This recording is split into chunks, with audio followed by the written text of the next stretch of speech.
Hey, what is going on, guys? MechlordGames here today, and we are here with DDD. I call them the different dimension dicks because that's basically what they are. Some people say they're the different dimension demons. Some people call them dimension demons. Some people just call it DD, DDD, whatever you want to call it. They can be translated into almost anything. So this deck is definitely one of the hardest decks to play, but the combos are pretty stellar. Once you learn how to do them, they are pretty good. So we've got Abyss Ragnarok. If he's in your Pendulum Zone and you special summon a DDD monster, well, a DD monster, except during the damage step, you get to target any DD monster in your graveyard. Your opponent takes half damage for the rest of the turn, and you get to special summon that card, but you take 1000 damage. But it's a play extender, and then if you summon this guy, you basically get the same effect, except for you target DDD monsters in your graveyard and special summon your DDD monsters. So he's really just a massive play extender. We got DD Savant Thomas that basically gets to recycle your DD Pendulum monsters from your extra deck, so it allows you to reuse your Keplers, it allows you to reuse Ragnarok, whatever it is that goes to your Pendulum Zone, you can reuse them with Savant Thomas. His monster effect, you get to destroy a card in your Pendulum Zone and special summon a level 8 DD monster from your deck in defense position, which you don't use this effect a lot, but it's still a very good usable effect. Savant Thomas, it's another play extender to be able to make those rank 8 plays and go for the rank 8 play pushes. We got DD Orthros, that is basically our MST of the deck. You can target a spell or a trap card in the field and a DD or Dark Contract you control and destroy them. So you get to pop a card that your opponent controls as well as a card you control, so it's not bad. Copernicus is a Foolish Burial for the deck. If it's normal or special summon, you can send a DD or Dark Contract card from your deck to the graveyard. You pitch the material you need in the graveyard for your graveyard effects. Copernicus is another play extender. 2 Maxi, obviously for draws for more plays. DD Swirl Slime, Necro Slime, and Lamia is your main combo plays, and we will get into your combo here in just a moment.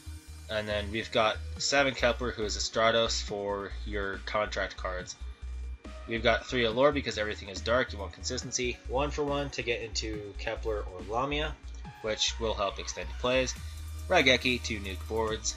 3 Desires because we want that consistency. 2 Trade-In because once again consistency, get these guys into the graveyard, you can resummon them, which is pretty nice.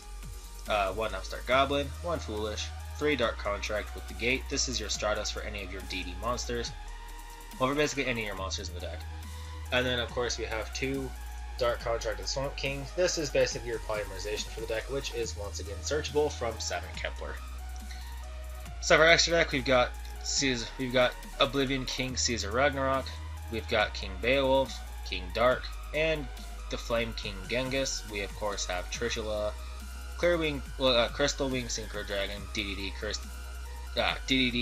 Cursed King Siegfried, Psyframe Lord Omega, our Alexander, Odd Eyes Meteor Burst Dragon, Formless Synchron, Kali Yuga, and of course, Titanic Galaxy Harbinger. So, let's get right on into the combo of the deck, because this is the most complicated part. Their combo consists of Swirl Slime, Necro Slime, and Lamia. And it is best to have, this is your main combo right here. You can literally do a bunch of stuff with this combo. So you start off with Swirl Slime, to pitch Swirl Slime and Necro Slime to the graveyard, and you summon out Genghis. From here, you use Swirl Slime's effect to summon Lamia, which Genghis can then summon any DD monster in your graveyard and special summon it. So this will allow you to this will allow you to reuse Necro Slime or any other DD you might have in the graveyard. So it can allow you to extend your plays.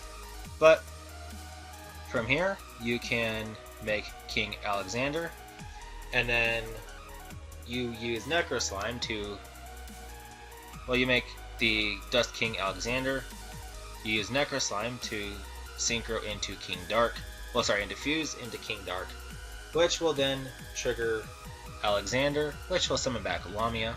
Lamia, you can then sync with Alexander to summon into Crystal Wing Synchro Dragon, in which then you can just use Lamia's effect to pop one of your Dark Contracts, or send one of your Dark Contracts, or any DDD card on your field or hand to the grave, to then be able to bring it back and then synchro into Cursed King Siegfried. So you get one spell lock, well, one effect, well, you get one monster effect negation, one spell effect negation, and then from there, if you have multiple level 8s on board, or if you have Dark Contracted Swamp King, you can then fuse into Beowulf for that back row destruction, or you can use other level 8s you have on board to make Kali Yuga for back row destruction, or if you were looking for more spell negation, you can, of course, go for Hope Harbinger, Dragon, Titanic Galaxy. That is the major combo in the deck. However, if you need to make a Trish, and you have Swirl Slime and Necro Slime in hand,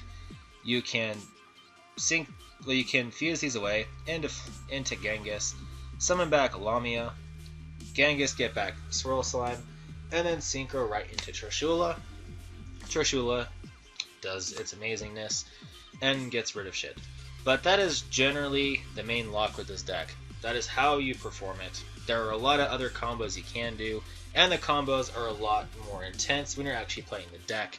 But for the majority of the part, it's a little hard to get at first, but once you figure it out, it clicks, and you just have to get the stuff in hand to do it.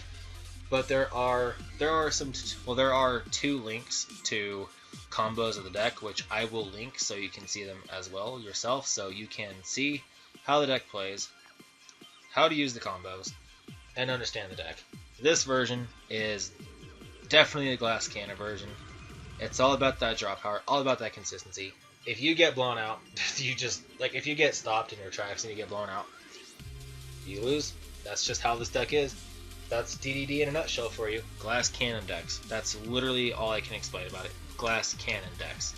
So, thank you guys for watching. I hope you guys enjoy this deck. DDD is hard to play, but it takes time to understand it. And once you do, it's a hell of a lot of fun. So thank you for watching. Remember to like, rate, comment, subscribe, and join my Discord server, which the link will be in the description down below.